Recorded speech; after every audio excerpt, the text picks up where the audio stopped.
संत एकनाथ महाराज अभंग क्रमांक 1। ओम नमो सद्गुरु निर्गुणा, पार नाही तव गुणा, बसवणी माझी या रसना, हरिगुणा वर्णवी।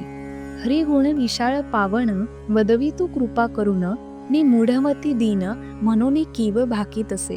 तुमचा प्रसाद जाहलिया पूर्ण, हरिगुण वर्णिन मी जाण, एका वंदितसे चरण, सद्गुरूचे आदरे।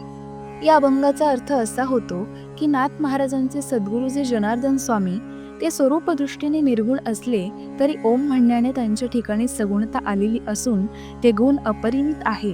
म्हणून माझ्या जिभेवर बसून आपण माझ्याकडून श्रीहरीच्या गुणांचे वर्णन करवावे असे नाथ महाराज आपल्या सद्गुरूंना नमस्कार करून विनंती करीत आहेत। कारण श्रीहरीचे गुण अनंत असून ते पतिताला पावन करणारे आहेत, म्हणून ते कृपा करून माझ्याकडून वदवून घ्यावे।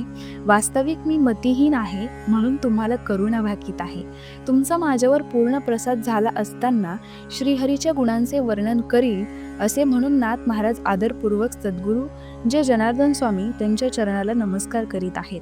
भावपराग। यद्यपि भगवंताचे अनंत गुण असले तरी सद्गुरू कृपेने त्याचे वर्णन करता येणे शक्य आहे। शंकर सद्गुरूला निर्गुण म्हणून त्यांचे अगणित गुण आहेत असे म्हटले आहे। या म्हणण्यात विरोध दिसतो, कारण निर्गुणाचे ठिकाणी गुण नसताना व गुणवाणाला निर्गुण म्हणता येत नसते, म्हणजे शास्त्रीय भाषेत गुणनिष्ठा ध्येयता निरूपित अधिकरणता श्रेयत्व हे निर्गुणाच्या ठिकाणी नसते।